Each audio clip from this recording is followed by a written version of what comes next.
ইউসুফ আলাইহিস সালাম মিশরের অর্থমন্ত্রী যখন হয়েছেন, স্বপ্ন দেখছে বাচ্চা অবস্থায়,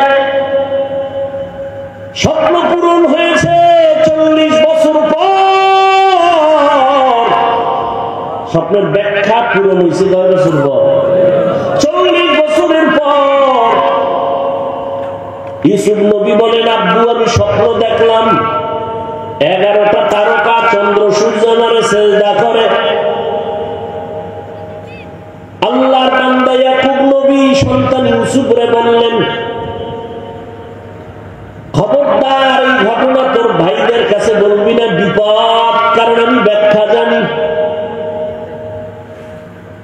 ঠিকই 40 বছরের পর ইউসুফ নবী মিশরের জেলখানা থেকে বের হইয়া অর্থমন্ত্রীর দায়িত্ব পেলেন। দায়িত্ব পাওয়ার পরে পুরা মিশর সহ আশেপাশের দুনিয়াতে দুর্ভিক্ষ শুরু হয়ে গেল। ইউসুফ নবীর স্বপ্ন বাদশা দেখছিল, সে ব্যাখ্যা দিছিলেন নবী ইউসুফ। খানা রাইখা দিছে, 7 বছর খানার কষ্ট, মানুষ ফসল হবে না, এই গুদাম থেকে খানা বন্টন হবে। বাদশা কয়, এত সুন্দর স্বপ্ন তুমি দেখলা, ব্যাখ্যা তুমি দিলা স্বপ্নের, এইটার বাস্তবায়নটাও তোমাকেই করতে হবে। আমি বাদশা তোমাকেই দায়িত্ব দিলাম, তুমি প্রধানমন্ত্রী না, অর্থমন্ত্রীর দায়িত্ব তুমি পালন করবা। ইউসুফ নবী অর্থমন্ত্রীর দায়িত্ব পালন করার চেয়ারে বৈশা এইবার দুর্ভিক্ষের সময় মানুষগুলোর দাওয়াত দিয়ে লাইনে দাঁড়ায় দাঁড়ায় রেশন দেয়, খানা দেয়, বন্টন করে করে খানা দেয়। সিরিয়ার মধ্যেও সে দুর্ভিক্ষের অবস্থা শুরু হয়ে গেল। ইয়াকুব নবীকে 11 ছেলে কই? বিনিয়ামিন আমার ছোট বাচ্চা, ওরে নিস না, তোরা 10 ভাই যা মিশরে, ওখানে নাকি খানা দেয়, তোরা গাট্টি নিয়ে যা, খানা নিয়ে আয়। 10 ভাই যখন মিশরে গিয়ে ঢুকছে, কেউ চিনে না, ইউসুফ নবী চিনে ফেলছেন, এরা আমার সেই ছোট কালের 10 ভাই, যারা আমার মাইরা কুয়ার মধ্যে ফেলাইছিল, এরা গাট্টি ব্যাগ লয়ে আইছে খানা নিতে। এই 10 ভাই ইউসুফের দেখতেছে কিন্তু চিনতেছে না। ইউসুফ চিনিয়া এইবার কৌশল করে কয়, এদেরকে খানা দাও, তোমরা কোথা থেকে আসছো? সিরিয়া। তোমরা পরিচয় দাও, তোমার বাবার নাম কি? ইয়াকুব। তাই নাকি? বলে তোমরা কয় ভাই? আমরা 11 ভাই। আর কোন ভাই ছিল নি? আর এক ভাই ছিল। নাম কি? এই। কই? কার বাগে খেয়ে গেছে। আহা, কি কঠিন কথা। ইউসুফ আলাইহিস সালাম এদেরকে আলাদা করলেন, ইচ্ছা রকম মেহমানদারি করাইলেন, বুঝতে দেন নাই। আচ্ছা, আপনাদের আব্বার কি খবর? সে ইউসুফের জন্য কানতে কানতে অন্ধ হয়ে গেছে। অন্ধ হয়ে গেছে। ইউসুফ নবী তো কিছু বলতেও পারেন না। সবাই মেপে মেপে খানা দেয়। 10 ভাইয়ের গাট্টির মধ্যে কর্মচারীকে বললেন, ইচ্ছা রকম খানা ঢুকায় দেয়। আর এরা কিছু হালকা পাতলা পুরান টাকা নিয়েছে, এটিও খানার ভিতরে ঢুকাই দিবি, ওরা যেন টের না পায়। খানা দিয়ে কইছে, যাও তোমার বাবার কাছে যাও, খানা শেষ হইলে কিন্তু আবার আওয়া লাগবে। যখন আবার ওই ছোট বাইরে না লইয়া আসবা না, যদি না নিয়ে আসো খানা দেওয়া হবে না। ছোট ভাই তো ইউসুফ নবীর আপন ভাই বিনিয়ামিন। এদিকে ঢুকলাম খা, ও দেখছেন নি, তার পাবলিক থেকে এইটাই কম। ভাইরা আমার, ভাইরা খুশি, সবাই মেপে মেপে খানা দেয়। আর আমগো আমাপা খানা দিছে, লয়া দৌড় বাবার কাছে গিয়ে ধন্য আমাদের জীবন। যেই মন্ত্রী মহোদয় খানা দিছে, আমগো জনমের মতো মেহমানদারি করাইছেন, অন্যদের মেপে মেপে খানা দেয়, আমগো মাপ ছাড়া খানা দিছে বেশি। তবে আব্বাজান একটা শর্ত, খানা শেষ হয়ে গেলে আবার যাইতে বলছে, তবে বিনিয়ামিনরে সারা খানা আর দিবে না। ইয়াকুব নবী কয়, এক বাইরে নেওয়ার কথা কইয়া ফিরে দাও নাই, আমার ছোট বাচ্চা এখন এড়ে নিতে চাও, আমি কার চেহারা দিয়ে তাকাইয়া দিলকে শান্ত করব? আব্বু জীবনেও গলায় ছুরি লাগলো আর প্রতারণা করব না, বিনিয়ামিনকে দিয়ে আমরা খানা নিয়ে আসবো। খানা বস্তা থেকে ডাইলে দেখে টাকা ভিতরে।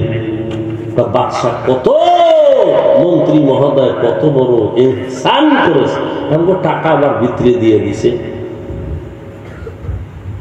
খানা শেষ হওয়ার পরে এবার কি করবে? বিনিয়ামিনরে সারা খানা দিবে না, খানা শেষ। বহুত ভাবে বাবাকে বুঝাইয়া কসম টসম খাইয়া এবার বিনিয়ামিনকে নিয়ে মিশরে রওনা। এবার 11 জন ভাই মিশরের মূল ফটক দিয়ে যখন ঢুকতেছে, ইউসুফ নবীর নজর পড়ে গেছে। ইউসুফ নবীর নজর এখন 10 ভাইয়ের দিকে না, ছোট ভাই বিনিয়ামিনের দিকে বেশি পড়তেছে। খানা দেওয়ার আগে এবার বললো, তোমরা তো আমার মেহমান, আসো আসো, তোমরা কয়েকদিন থাকো। দেখেন কি কৌশল। ইউসুফ নবী বললেন, এই প্রাসাদের কর্মচারী যারা আছো, আমার এখানে 11 জন মেহমান, এক একটা রুম সেট করো, 2 জন করে থাকবে। এক রুমে কয়জন?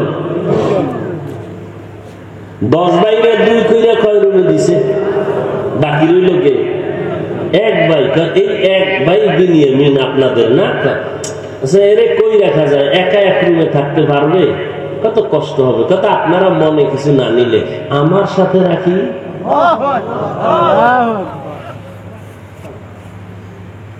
ইউসুফের তো 40 বছরের সেই দূরত্ব। এই মন্ত্রী যদি দাবি করে, এই দাবি না মানে কে? খাওয়ান দরকার। ভাইরা আলহামদুলিল্লাহ। এইবার বিনিয়ামিনরে নিয়ে খাস কামরায় ঢুকে গেছে ইউসুফ। সারা রাত বিনিয়ামিন কেমন আছে? আব্বাজান কেমন আছেন? তুমি আমার চিনো না? ভাই চিনি। তোমার এক ভাই ছিল ইউসুফ, নাম শুনছো? কারো কাছে বলবা না আমি সেই ইউসুফ। কি যে কান্না রোল পড়ে গেল ভেতরে। বিনিয়ামিন কান্না করে, ভাই তুমি সেই ইউসুফ, তোমার বিরহের বেদনায় বাবা কান্না করে অন্ধ হয়ে গেছে, এখন আর চোখে দেখে না বাবায়, শুধু নিঃশ্বাস ফালায়। আমার ইউসুফ কই?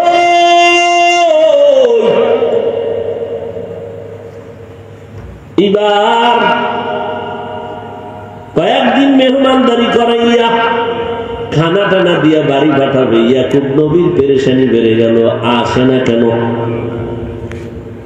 ওই সময় একটা নিয়ম ছিল, চুরি হইয়া গেলে কোন জিনিস ধরা যার কাছে পড়বে, এরে বন্দি করে রেখে দেওয়া, এরে বন্দি করে রেখে দিবে মালিক।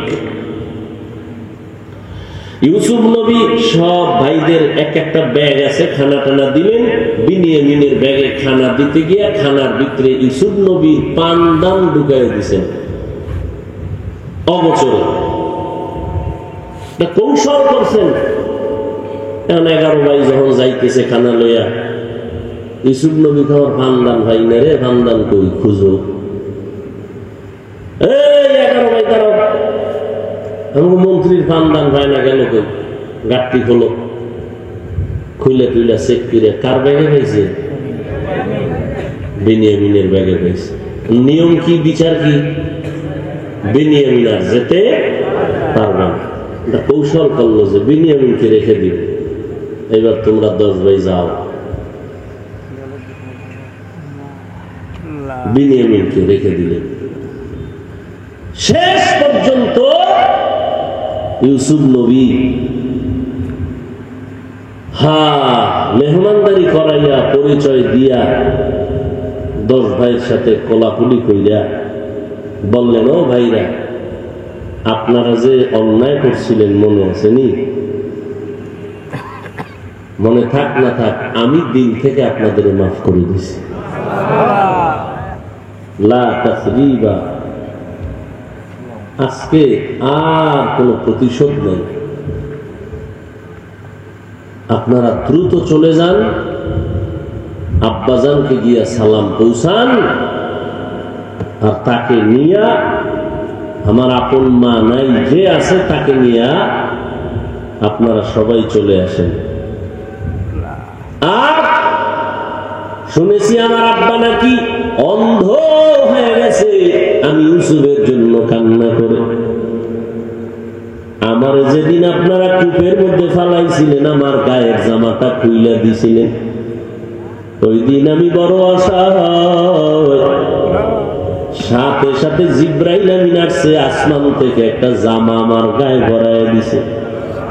ওই জান্নাতি জামা এখনো আছে, নাও এই জামাটা হেফাজতে নিয়ে আমার আব্বার কাছে দিবা। আর আমার বাবায় যখন এই জামাটা চোখের মধ্যে একটু লাগাইব, আমার আল্লাহ সাথে সাথে চোখ ভালো করে দিবে।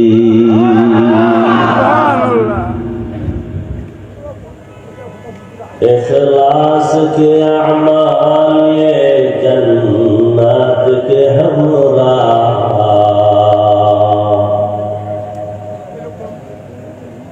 इखलास के अमाल ये जन्नत के हमरा, परहेज की मकासद है जो तक़वा से हासिल मांग,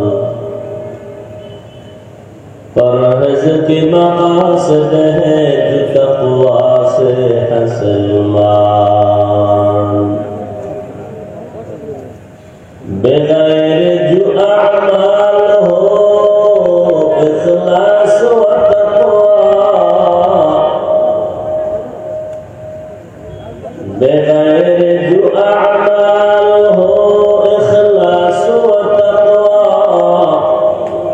बर्बाद तेरे जिंदगी आए होशे नजर मांद,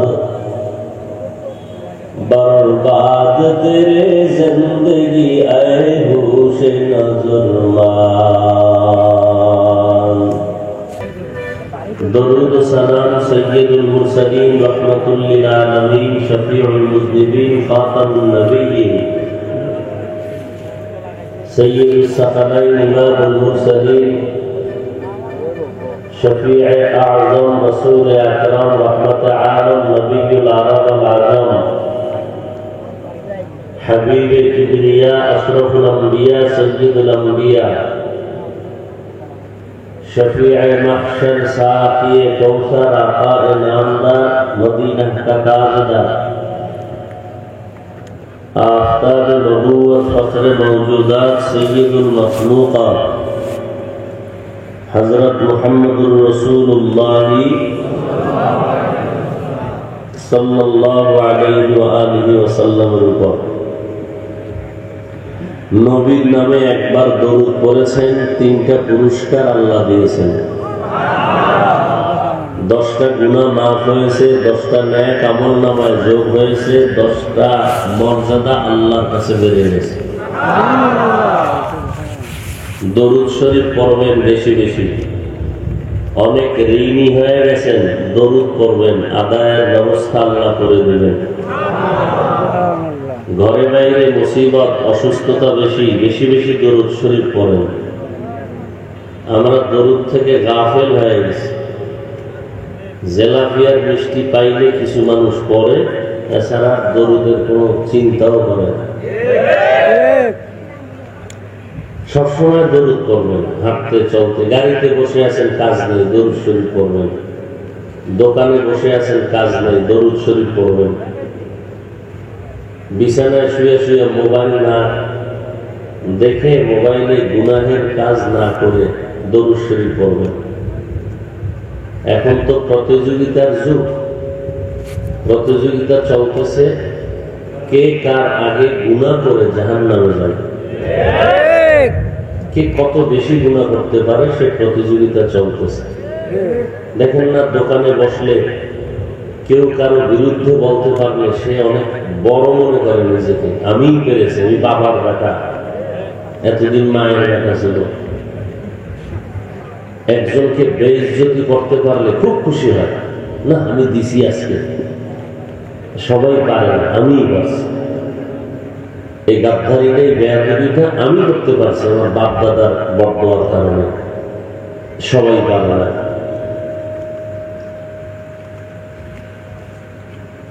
এজন্য দরুদ শরীফ বেশি বেশি পড়বেন। দরুদের অনেক অনেক অনেক ফজিলত। আল্লাহ আমাদের সবাইকে বেশি বেশি দরুদের আমল করার তৌফিক দান করেন। আজকের এই মাহফিলে যাদের অক্লান্ত পরিশ্রম, সময়, পরামর্শ, অর্থ, দোয়া, এলাকার যুবক, বৃদ্ধ, ব্যবসায়ী, শ্রমিক, চাকরিজীবী, বিভিন্ন শ্রেণী পেশার মানুষ, জনপ্রতিনিধি, প্রশাসন, ওলামায়ে হযরত, আল্লাহ পাকের খেদমতের বরকতে সকলকেই দুনিয়াতে শান্তি, পরকালে মুক্তির ব্যবস্থা করে দিন। আমিন। ওলামাদের আয়োজনে আজকের এই মাহফিল, দিন রাত্র মেহনত করে, খানা নাই, ঘুম নাই, কষ্ট করে আয়োজন করেছেন। উম্মতের হেদায়েতের একটা রাস্তা খুলে দিয়েছেন। যেই কাজটা সাধারণ মানুষ করার কথা ছিল, সেই কাজের জিম্মাদারি ওলামায়ে কেরাম নিয়েছেন। আপনারা অনেকে তাদের সহযোগিতা করেছেন। আল্লাহ সবাইকে কবুল করেন। আমিন। আজকের এই গাঙ্গা এলাকার এই মাহফিলের বরকতে পুরা এলাকার সমস্ত কবরের আযাবকে মাফ করে দিন। আমিন। কি মনে হয় দোয়াগুলো কাজের না? আমি হাফিজুর রহমানের দোয়া কবুল না হলেও 100% গ্যারান্টি দিচ্ছি এই প্যান্ডেলের কারো না কারো আমিন কবুল হবেই হবে। আর একজনের আমিন কবুল হলে আল্লাহ এতটাই দয়াময় যে সবার আমিন কবুল করে নেবেন। আজকের এই মাহফিলের বরকতে আল্লাহ পাক অত্র অঞ্চলে হেদায়েতের আলো ছড়িয়ে দিন। আল্লাহ মাহফিলের বরকতে প্রত্যেকের কামাই রুজিতে বেশি বেশি হালাল ভাবে, হারাম নয়, হালাল ভাবে বরকত দান করুন। আল্লাহ পাকের মাহফিলের বরকতে এলাকায় যারা আছেন, অত্র অঞ্চলের সবাইকে সুশৃঙ্খল সমাজে বসবাস করে শান্তির জীবন যাপন করার তৌফিক দান করেন। দীর্ঘ সময় ওলামায়ে কেরাম বয়ান করেছেন, আপনারা শুনেছেন, আলহামদুলিল্লাহ। ওলামায়ে কেরামের প্রত্যেকটা কথা সহি তরিকায় আমাদেরকে আমল করার তৌফিক দান করেন। পরিশেষে আমি বসছি আপনাদের দোয়া নেওয়ার জন্য। দোয়া অনেক দামি একটা সম্পদ। বান্দা নিজের প্রচেষ্টায় যা না পারে, দোয়ার মাধ্যমে অনেক বেশি পারে। দোয়া এমন একটা সম্পদ, বৃষ্টি নাই, দোয়া শুরু হয়েছে, বৃষ্টি শুরু। অতিবৃষ্টি দোয়ার কারণে বন্ধ, মহামারী দোয়ার কারণে বন্ধ।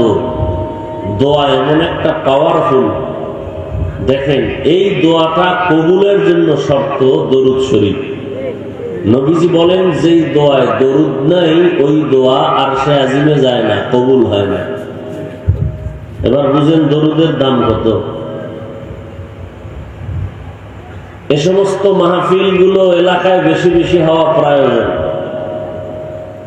কারণ পৃথিবীতে এই সিস্টেমের, এই মজলিসের মতো দামি আর কোন মজলিস নেই। দেখেন, এখানে কোন মানুষ বসে বসে বিড়ি টানে টানে, সিনেমা, নাচ গান দেখে, সবার মধ্যে কেমন যেন একটা আখিরাতের ভয় কাজ করতেছে। খারাপ মানুষগুলো এখানে এসে চুপচাপ দাঁড়ায় আছে, খারাপের কোনো আসর, কোনো নিদর্শন সে দেখাচ্ছে না। এই সমস্ত মাহফিলের শেষে আবার পুরা দেশবাসীর জন্য দোয়া, মোনাজাতে এলাকার জন্য দোয়া, অসুস্থ রোগীদের জন্য দোয়া, কবরবাসীদের জন্য দোয়া, ব্যবসায়ীদের জন্য দোয়া। বলেন তো আমাকে, আর এই ওলামায়ে কেরামের মজলিস ছাড়া আরো তো এরকম মানুষের সমাগম হয় বিভিন্ন অনুষ্ঠানে, এরকম দোয়া হয়নি? যাত্রার অনুষ্ঠান হয়, হাজার হাজার মানুষ, একটা মানুষও কি টুপিওয়ালা পাওয়া যায়নি? এটা ভালো জায়গা, ভালো মানুষ আছে। অতএব এই প্রোগ্রামগুলো কমানো দরকার না বাড়ানো দরকার? যারা কমাইতে চায় আমরা দোয়া করি আল্লাহ তাদের হেদায়েত দান করুন। আমি কোরআনে হাকিমের সূরাতুল কাহফের শেষের দিকে এক আয়াতের টুকরো পড়েছি, রাসূলের হাদিসের একটা অংশ পড়েছি।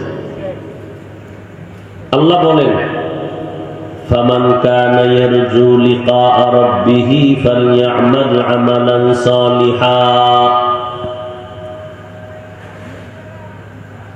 হে রাসূল, আমার কোরআন উম্মতকে শোনায় বলে দেন, জমিনের মধ্যে যে সমস্ত বান্দা বান্দিরা অন্তর থেকে তামান্না করে তার রবের সাথে মোলাকাত করবে। কার সাথে? রবের সাথে। আসলেই চায় যে আমি রবের সাথে মোলাকাত করি। যেই রব এত বিশাল আসমান বানাইলেন, জমিন বানাইলেন, তার একটু দেখি সে কেমন। আসমান এত সুন্দর, সূর্য এত সুন্দর, সে কত সুন্দর। এই দেখার তামান্না যাদের আছে, হে রাসূল বলে দেন তাদের কঠিন থেকে কঠিন একটা কর্মসূচি পালন করতে হবে। একটা হলো ইতিবাচক আদেশ আর একটা নেতিবাচক আদেশ। একটা হলো কি বলে এটাকে, যেটা ইতিবাচক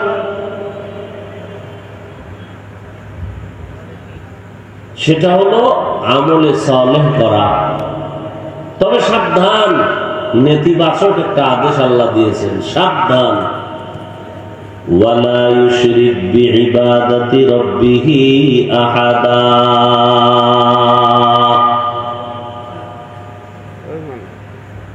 নেক আমল যে করবে, আমলে সালেহ, এই ইবাদত বা আমলের মধ্যে যেন তার রবের সাথে অন্যকে অংশীদার না বানায়,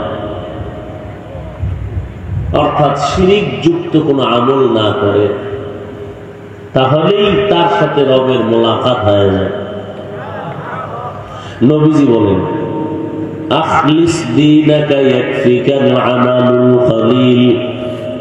হে উম্মত, তোমাদের ঈমান আকীদা পরিশুদ্ধ করো, বেশি আমল না, অল্প আমলেই নাজাত পেয়ে যাবে।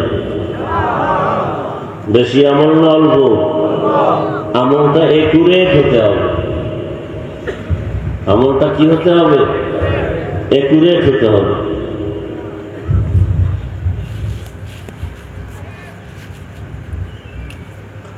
আল্লাহ, আমল একুরেট হবে ইখলাসের মাধ্যমে। নাহলে আমল তো আমরা সবাই করি। মসজিদে নামাজ 5 ওয়াক্ত অনেকে পড়ে না, সুদ খায়নি, ঘুষ খায়নি, আমল করে সুদ খাইব কেন? সুদ খায় মানে 24 ঘন্টার প্রত্যেকটা সেকেন্ডে তার গর্ভধারিণী মায়ের সাথে জিনার গুনায় লিপ্ত। একটা সৎ মানুষ, সুস্থ মস্তিষ্কের মানুষ গলায় ছুরি লাগলেও এই অন্যায় করতে পারে না। নামাজ পড়ে আবার মিথ্যা কথা বলে, মা নামাজ পড়ে অন্যের হক নষ্ট করে, নামাজ পড়ে মা বাবার অবাধ্য হয়ে চলে, তাহলে এই আমলের মূল্য কি? এই জন্য আল্লাহ নবী বলেন, আখলিস, তোমার ঈমান আকীদাকে পরিশুদ্ধ করে নাও, বেশি আমল লাগবে না, অল্প আমলই কি নাজাতের জরিয়া হয়ে যায়। আয়াত এবং হাদিস দুইটার আলোচনার বিষয় হলো আমল। আমল আরবি শব্দ, বাংলা অর্থ হলো কাজ।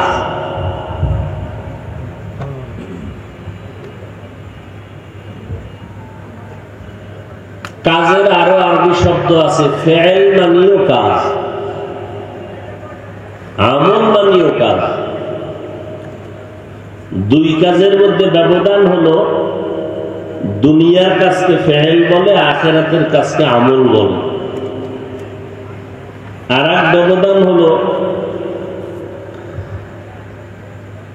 দুনিয়া যেই কাজ ফেল এমন কাজ যেটা করা মাত্র তার ক্রিয়া শেষ, আমল এমন কাজ যেটা করা মাত্র তার ক্রিয়া শুরু, কোনো শেষ নেই।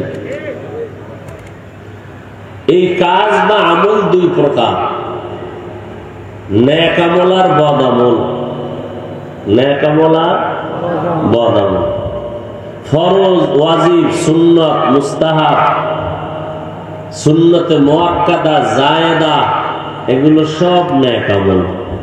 খুব খেয়াল করবেন, ওলামায়ে কেরাম ভুল হলে খুব জোরে আমাকে সংশোধন করায় দিবেন, ধরায় দিবেন।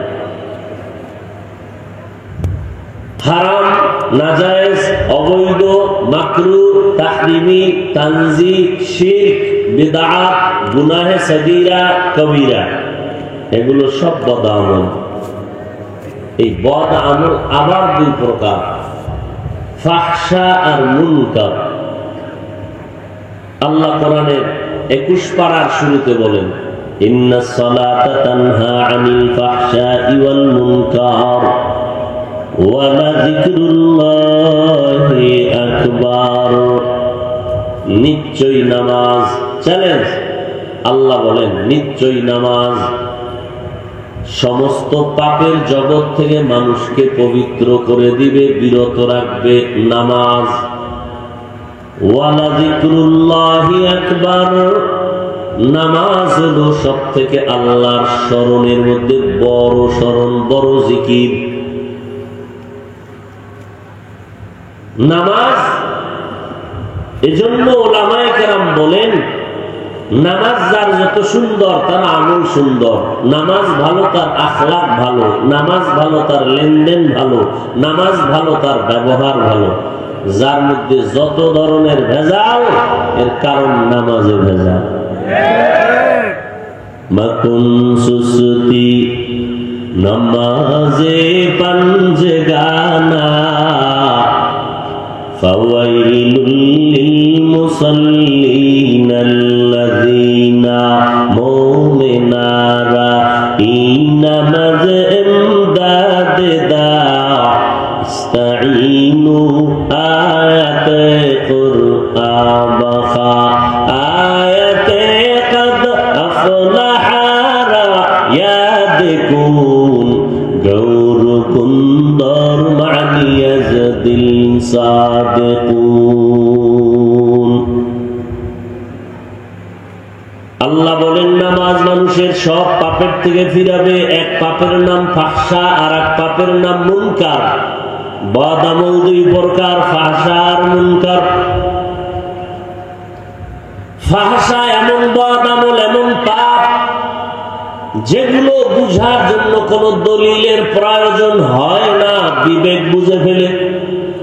আর মুনকার এমন পাপ, এমন বদ আমল যেগুলো বুঝার জন্য, সমাধানের জন্য দলিল পর্যন্ত যেতে হয়, না হয় সমাধান হয় না।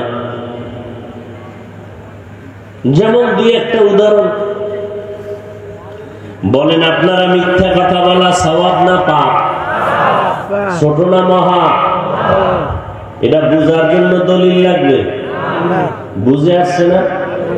মিথ্যা এমন এক মহাপাপ, সন্তান মিথ্যা বলে মা বাবা মেনে নিতে চায় না, মা বাবা মিথ্যা বলবে সন্তান পছন্দ করে না, ভাই মিথ্যা বলবে ভাই পছন্দ করে না, দুনিয়ার কোন বিধর্মী মিথ্যা বলবে মুসলিম পছন্দ করে না, মুসলমান মিথ্যা বলবে বিধর্মী পছন্দ করে না। সারা দুনিয়ার মানুষ মিথ্যাটাকে অপছন্দ করে। কেন? এটা নেক আমল। না বদ আমল? বদ আমলের কোন প্রকার? দুই প্রকারের ফাহশা, যেটা বোঝার জন্য দলিলের প্রয়োজন হয় না, যদিও দলিল আছে না নেই? قال النبي صلى الله عليه وسلم إياكم والكذب فإن الكذب يهدي إلى الفجور وإن الفجور يهدي إلى النار। মিথ্যা মানুষকে চূড়ান্ত ধ্বংসের পথে নেয়, ধ্বংসের পরিণাম ফল জাহান্নাম। আল্লাহ কোরআনে বলেন ওয়াইলুল ইয়াউমাইযিল লিল মুকাদ্দিবিন, মিথ্যাবাদীর জন্য ওয়াইল নামক জাহান্নাম। ওয়াইলুল ইয়াউমাইযিল লিল মুকাদ্দিবিন, একবার না বারবার বলেছেন ওয়াইলুল ইয়াউমাইযিল লিল মুকাদ্দিবিন। এমন বড় কি সমস্যা কি? ওয়াইলুল ইয়াউমাইযিল লিল মুকাদ্দিবিন, ওয়াইলুল ইয়াউমাইযিল লিল মুকাদ্দিবিন, মিথ্যাবাদীর জন্য ওয়াইল নামক জাহান্নাম। জাহান্নামের মধ্যে মারাত্মক ওয়াইল নামক জাহান্নাম, বড় মারাত্মক। যারা মাপে ভেজাল করে, এই ব্যবসায়ীরা, মাপে যারা ভেজাল করো, তোমাদের জন্য ওয়াইল নামক জাহান্নাম।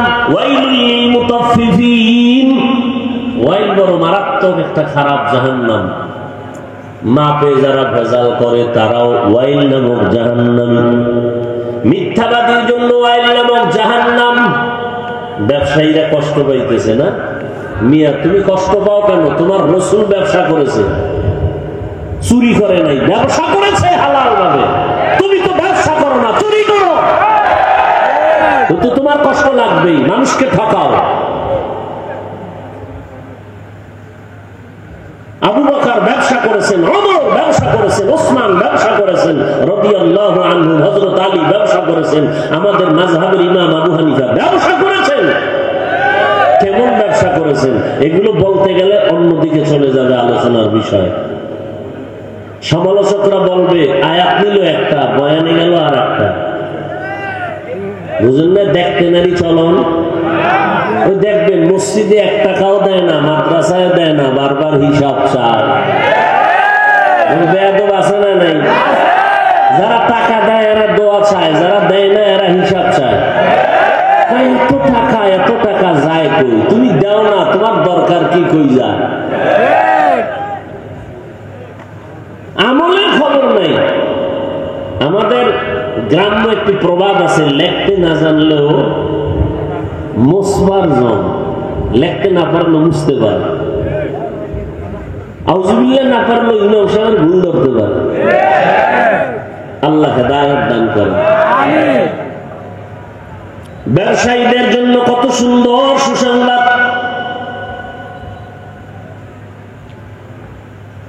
কত সুন্দর সুসংবাদ। قال النبي صلى الله عليه وآله وسلم التاجر الصدوق الأمين مع النبيين والصديقين والشهداء والصالحين। নবী বলেন সৎভাবে যারা হালাল ভাবে ব্যবসা করবা, তোমাদের জন্য সুসংবাদ, তুমি ব্যবসায়ী, আমি মুহাম্মদ নবীর সাথেই জান্নাতে থাকবা। আল্লাহ ব্যবসা হালাল করেছেন। আহাল্লাল্লাহুল বাইআ ওয়া হাররামার রিবা, ব্যবসা করেছি আমি আল্লাহ হালাল, সুদ করেছি হারাম। হারামের মধ্যে কোনো বরকত নাই। এই জন্য একজনে কোটি টাকা কামাই করিয়াও শান্তিতে নাই, আর একজনে 10, 15, 20 হাজার টাকা দিয়াও বাচ্চা কাচ্চা নিয়ে আরামে খায় আর ঘুমায়, কোনো পেরেশানি নাই। আমি গতকালকে শুনি একটা বয়ান করছি, তো বলছিলাম যারা দুনিয়া দুনিয়া জিকির করে এরা দুনিয়াও হয় না, আখেরাত তো নাই। ওই আর আমরা যারা আখেরাত আখেরাত করি, আমরা আলহামদুলিল্লাহ আখেরাত কিছু হলেও পাবো, দুনিয়া আমরা পিছনে পিছনে আছে। তো দুনিয়া দুনিয়া যারা করে এরা দুনিয়া পায় না কেমনে? নামাজে দাঁড়াইয়াও দুনিয়া, সালামটা ফিরাইলেই জুমার দিন দৌড়, আর 4 রাকাত সুন্নতের খবর নাই।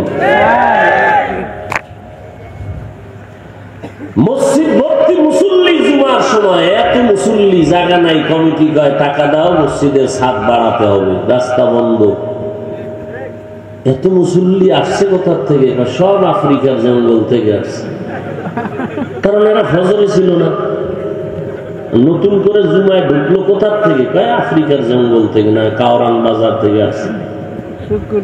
না ভাই, মানুষগুলো ফজরে বাড়িতে আসেন না, কথা বলেন না, মসজিদে আসলো না। জুমা এক জায়গায় চিৎকার দিয়া দোয়া করিয়া সব দৌড়, আসরে আবার খালি। এই হলো আমরা নামাজের হালাত।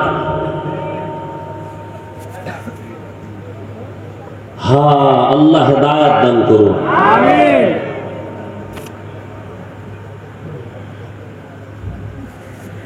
ওয়াইলুল লিল মুতাফফিফিন, ব্যবসায় যারা মাপে ভেজাল করবে তারা, আল্লাহ বলেন কোরআনে, ওয়াইল নামক জাহান্নামী।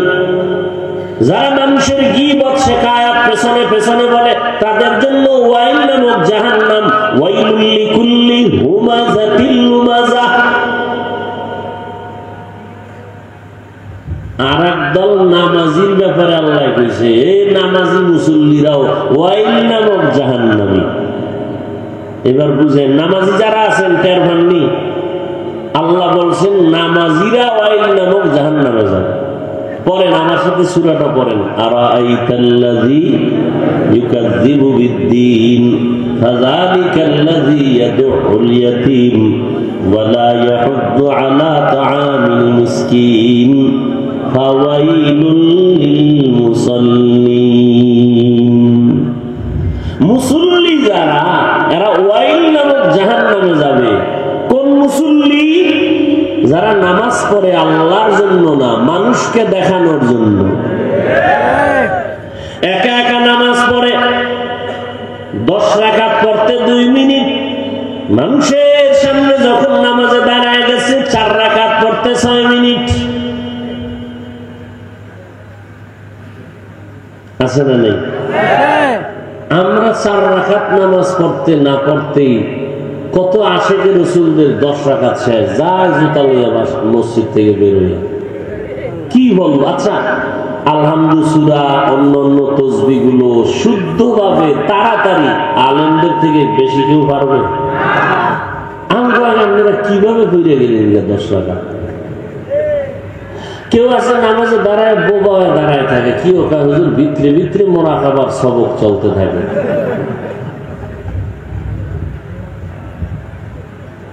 আমরা আওয়াজ করি না।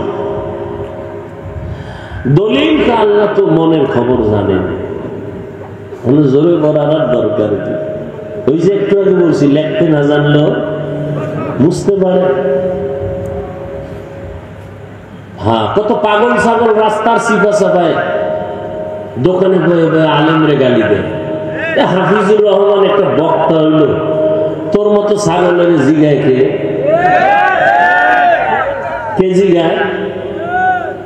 দাঙ্গার ময়দানে এসে দেখ, এই মানুষগুলোকে টাকা দিয়েও বসানো যাইত না, এরা আল্লাহর মহব্বতে বসছে।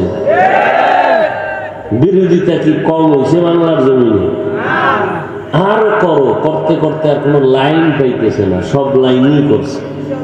মামলা হামলা কম না, এরপরে দেখে কোনোভাবেই থামানো যায় না। আল্লাহ পাক যদি কবুল করেন, যে বাতি আল্লাহ জ্বালায় রাখবেন, নিভাতে কেউ। আর আল্লাহর নিভান লাগবে না যদি আমি দুনিয়ার জন্য কিছু করি, আল্লাহর জন্য, আল্লাহর মহব্বত বাদ দিয়া, সেদিন আমি এমনিতেই নিভে যাব, কাউকে নিভাতে হবে। আল্লাহ যেন সেই পরিস্থিতি না দেন, ইখলাসের সাথে সারা দুনিয়াতে খেদমতের জন্য কবুল করে। নবীজির কোন গুনাহ আসেনি কি আপনাদের সন্দেহ? নবী কি বেগুনা না গুনাহগার? শুধু নবী, সমস্ত আম্বিয়া কেরাম মাসুম, সমস্ত নবীরা কি মাসুম। কিন্তু ইসলামের ব্যানারওয়ালা বাতেল কিছু পন্থীরা আছে, এরা নবীদেরকে মাসুম মনে করে না। তাহলে এরা রসুলের বন্ধু না দুশমন? দাবি করে আমরা ইসলামী দল করি, কিন্তু ভিতরে সব রসুলের দুশ্মনী আছে না নাই?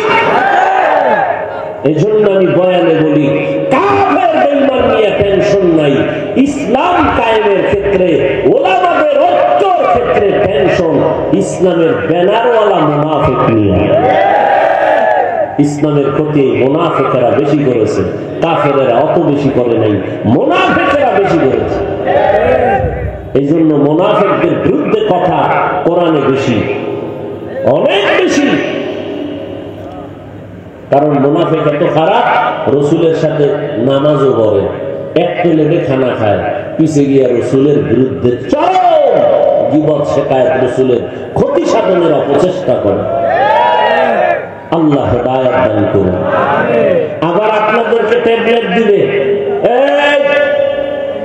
হাফিজুর রহমান বয়ান করলো না তো সমালোচনা করলো। সমালোচনা তো করা ভালো না। আমি আপনাদের জিজ্ঞাসা করি, আমার রসুল ভণ্ড বাতিলের বিরুদ্ধে কথা বলছেন কি বলেন নাই? তাহলে ভণ্ডদের বিরুদ্ধে বাতিলের বিরুদ্ধে কথা বলা শুধু বলাই না, কথা বলাটা একদিকে রসুলের সুন্নাত, অপর দিকে কোরআনের আইন অনুযায়ী ফরজে আইন। কি পরিমাণ বাতিল আমাদের সমাজের ভেতরে চলে, আল্লাহ এদের হাত থেকে আমাদের ঈমান আমল হেফাজত করেন। আর ওজরে বলেন, আমার নবীর কোন গুনাহ নাই। কেমন পবিত্র নবী আমার! রাস্তা দিয়ে যখন চলতেন মেঘের খণ্ড নবীরে ছায়াটায়, সূর্যের আলো যেন কষ্ট না হয়। মশা মাছি পড়ে না, নবীর শরীরে কষ্ট হবে।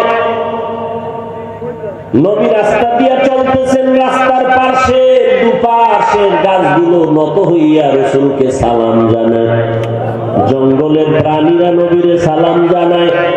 কিন্তু আবু জাহালওয়ালা বেঈমান গুলো নবীরে চিনে, তার বাপ কেমন, মা কেমন, মুহাম্মদের চরিত্র কেমন সব জানার পরও গালি দেয়। মুহাম্মদ হেঁটে যায়, এরা শুনাইয়া শুনাইয়া বাজে বাজে কথা বলে গালি দেয়। কিয়ামত পর্যন্ত এই শ্রেণীর কিছু বন্ধুরা থাকবে, এরা আলেমরা হাইতে গেলে পাশে দিয়া গালাগালি করবে। আল্লাহ হেদায়েত দান করুন। আর জোরে বলেন, সহ্য করতে পারে না বাতিলরা। তো আমি কথা আনছিলাম, বদামল দুই প্রকার, ফাহশা আর মুনকার। ফাহশা এমন বদামল যেটা বোঝার জন্য দলিল লাগে না, যদিও দলিল আছে। মুনকার এমন বদামল যেটা বোঝার জন্য, সমাধানের জন্য দলিল লাগবে, না হয় সমাধান হবে না। যেমন একটা উদাহরণ, সিজদা করা সওয়াব না গুনাহ? সবাই একমত? বলেন বলেন, সবাই একমত নেই? কিন্তু এই সিজদা যদি আল্লাহরে না দিয়ে কবরে দেয়, বটগাছেরে দেয়, আল্লাহ ছাড়া আর একজনকে দেয়, বলেন বলেন, হারাম। কথা ঠিক? কিন্তু যারা দেয় এরা কি আসলে হারাম মনে করে দেয়? আমনে গিয়ে যদি বলে তুই বিশ্বাসরে সিজদা দাও, শিরক, চুপ, তুই যে শিরিক করলি দলিল দে। খুব খেয়াল করেন, ঠিক ঠিক করে বুঝেন, কথা বুঝেন। ঠিক কইয়া বহু হুজুর জেলখানায় ঢুকেছেন, আপনারা বুঝে না, ফট করে বুঝলেন না, বুঝলে একটা ঠিক ঠিক আওয়াজ দিল। কথা বুঝেন। এই যে তুমি সিজদা দেওয়া শিরিক বললা, দলিল দাও। আমি কিন্তু বলছি বদামল কয় প্রকার?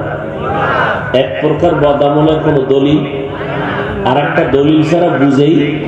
যেমন এই তুমি যে শিরিক বললা, দলিল দাও। এখন ছোটখাটো কিছু এলেম থাকলে দলিল দিবে কি? ইবাদতের জন্য সিজদা আল্লাহ পাবে, আর কেউ পাবে না, এটা দলিল। ফট করে সে ক্রস দিয়ে দিল কি? আমরা যে পীরের সিজদা দেই, এটা ইবাদাতান দেই না, এটা তাজিমান সিজদা দেই, এটা সম্মানের সিজদা, এটা ইবাদতের না। আপনাদের কাইতে দিছে, খুব খেয়াল করেন। আপনি চুপ হয়ে গেছে না, আপনি আবার চালাক হইলে প্রশ্ন করবেন, আচ্ছা তুমি যে সম্মানের জন্য কইলা, দলিল দাও। হ্যাঁ দলিল দাও, আল্লাহ তাআলার কোরআন দলিল। এবার কই যাবে কি? আল্লাহ কয়, এই ফেরেশতা উসজুদু লিআদম, আদমের সিজদা কর, সম্মানের। ডাইরেক্ট কোরআনের দলিল, তোমার উস নাই। আল্লাহর অর্ডারে আদম নবীরে সবাই সিজদা করলো, সম্মানের তাজিমি সিজদা। আরেকটা দলিল নাও, কি? ইন্নী রাআইতু আহাদা আশারা কাওকাবান ওয়াশ-শামসা ওয়াল কমারা রাআইতুহুম লি সাজিদিন। ইউসুফ আলাইহিস সালাম মিশরের অর্থমন্ত্রী যখন হইছেন, স্বপ্ন দেখছে বাচ্চা অবস্থায়, স্বপ্ন পূরণ হয়েছে 40 বছর পর। স্বপ্নের ব্যাখ্যা পূরণ হয়েছে 10 বছর পর, 40 বছরের পর। ইউসুফ নবী বলেন, আব্বু আমি স্বপ্ন দেখলাম 11টা তারকা চন্দ্র সূর্য আমারে সিজদা করে। আল্লাহর বান্দা ইয়াকুব নবী সন্তান ইউসুফরে বললেন, খবরদার এই ঘটনা তোর ভাইদের কাছে বলবি না, বিপদ, কারণ আমি ব্যাখ্যা জানি। ঠিকই 40 বছরের পর ইউসুফ নবী মিশরের জেলখানা থেকে বের হইয়া অর্থমন্ত্রীর দায়িত্ব পেলেন।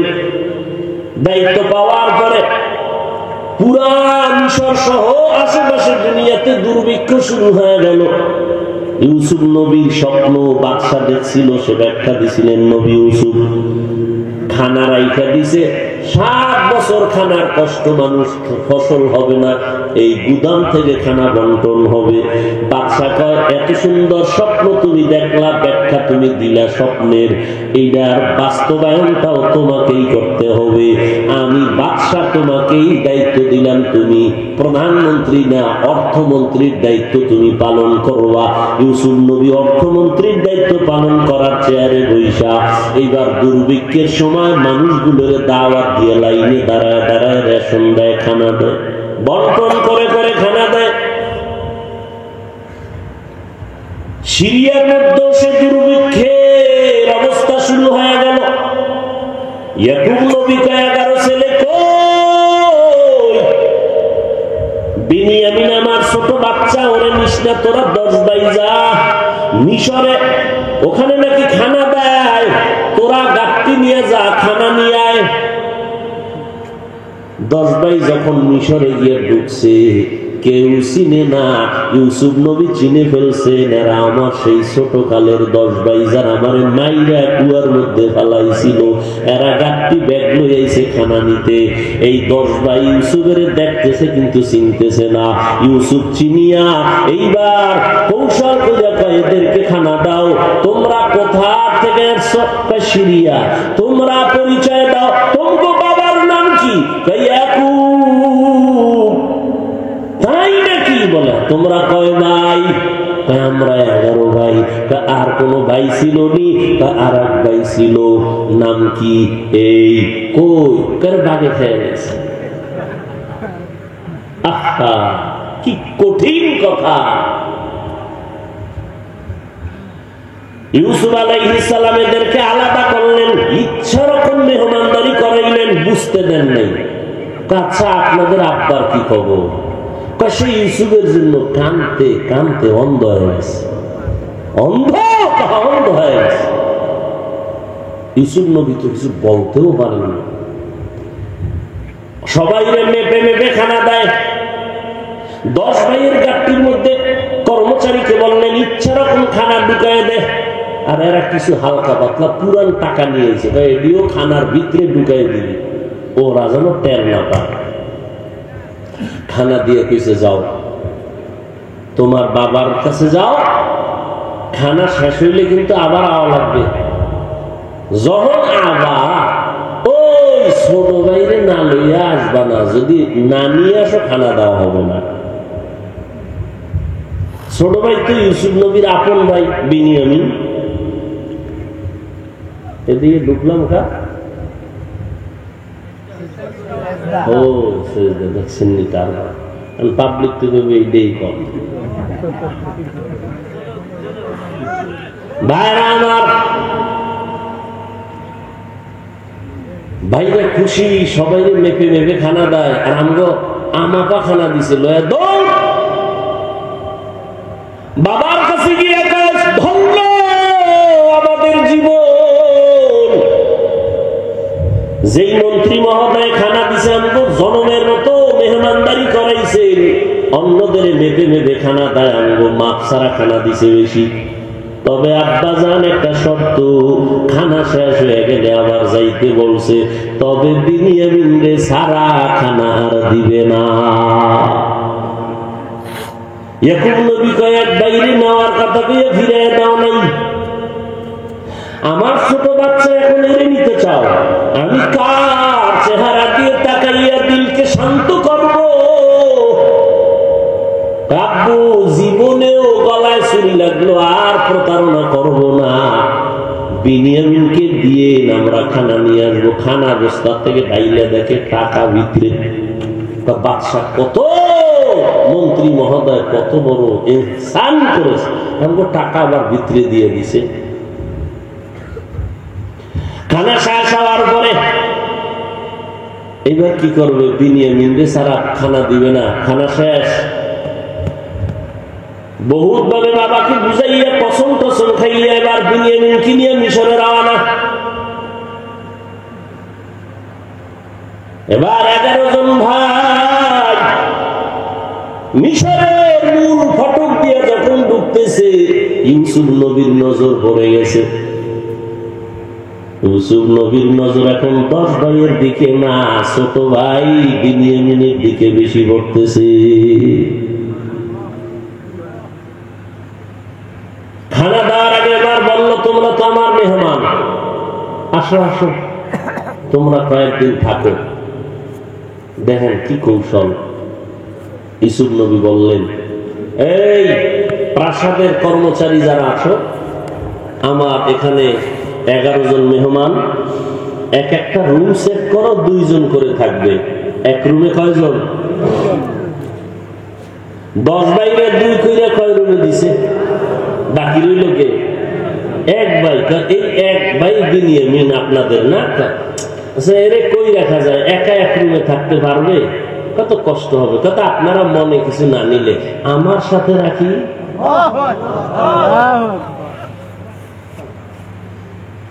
ইউসুফের তো 40 বছরের সেই দূরত্ব। এই মন্ত্রী যদি দাবি করে, এই দাবি না মানে কে? খাওয়ান দরকার। ভাইরা আলহামদুলিল্লাহ। এইবার বিনিয়ামিনরে নিয়ে খাস কামরায় ঢুকে গেছে ইউসুফ। সারা রাত বিনিয়ামিন কেমন আছে? আব্বাজান কেমন আছেন? তুমি আমার চিনো? না ভাই চিনি। তোমার এক ভাই ছিল ইউসুফ, নাম শুনছো? কারো কাছে বলবা না আমি সেই ইউসুফ। কি যে কান্না রং পড়ে গেল ভেতরে। বিনিয়ামিন কান্না করে, ভাই তুমি সেই ইউসুফ, তোমার বিরহের বেদনায় বাবা কান্না করে অন্ধ হয়ে গেছে, এখন আর চোখে দেখে না বাবায়, শুধু নিঃশ্বাস ফালায়। আমার ইউসুফ কই?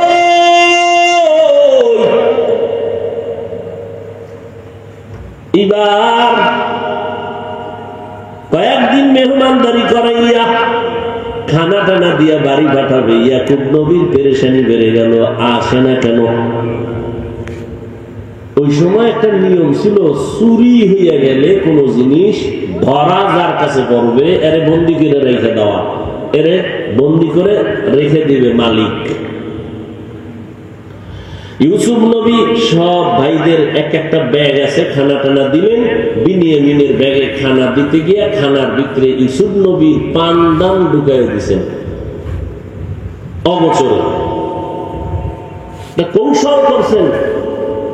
এখন 11 ভাই যখন যাইতেছে খানা লইয়া, ইউসুফ নবী খাওয়ার ফান্দান ভাই না রে, ফান্দান কই খুঁজো। এই 11 ভাই দাঁড়াও, আমাকে মন্ত্রীর ফান্দান ভাই না গেল কই? গাঠটি খোলো, খুলে তুইলা চেক করে কার ব্যাগে পাইছে? বেনিয়ামিনের ব্যাগে পাইছে। নিয়ম কি, বিচার কি? বেনিয়ামিন আর যেতে পারবে না। কৌশল করলো যে বেনিয়ামিনকে রেখে দিবে, এবার তোমরা 10 ভাই যাও। বেনিয়ামিনকে রেখে দিলে শেষ পর্যন্ত ইউসুফ নবী মেহমানদারি করাইয়া পরিচয় দিয়া 10 ভাইয়ের সাথে কোলাকুলি কইরা বললেন, ও ভাইরা, আপনারা যে অন্যায় করছিলেন মনে আছেনি? মনে থাক না থাক, আমি দিন থেকে আপনাদের মাফ করে দিছি। লা তাসরিবা, আজকে আর কোন প্রতিশোধ নেই। আপনারা দ্রুত চলে যান, আব্বাজানকে গিয়া সালাম পৌঁছান, আর তাকে নিয়া, আমার আপন মা নাই যে আছে তাকে নিয়া আপনারা সবাই চলে আসেন। আর শুনেছি আমার আব্বা নাকি অন্ধ হয়ে গেছে, আমি ইউসুফের জন্য কান্না করে। আমার যেদিন আপনারা কূপের মধ্যে ফালাইছিলেন, আমার গায়ের জামাটা খুইলা দিছিলেন, ওই দিন আমি বড় অসহায়। সাথে সাথে জিব্রাইল আমিন আসছে আসমান থেকে, একটা জামা আমার গায়ে ভরায় দিছে। ওই জান্নাতি জামা এখনো আছে, নাও এই জামাটা হেফাজতে নিয়ে আমার আব্বার কাছে দিবা। আর আমার বাবায় যখন এই জামাটা চোখের মধ্যে একটু লাগাইব, আমার আল্লাহ সাথে সাথে চোখ ভালো করে দিবে।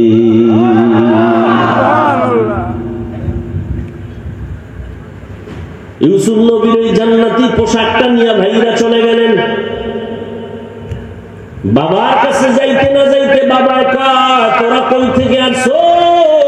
আমি তো নাকের ভিতরে ইউসুফের ঘেরান পাইতেছি। ভাইরা কান্নাকাটি শুরু করলো। বাবা, সত্য কথা, ইউসুফ মিশরের অর্থমন্ত্রী, আইনেন আপনার জন্য দোয়া চেয়েছেন আর জামা দিয়েছেন জান্নাতি। এই জামাটা চোখে লাগান, চোখ ভালো হয়ে যাবে।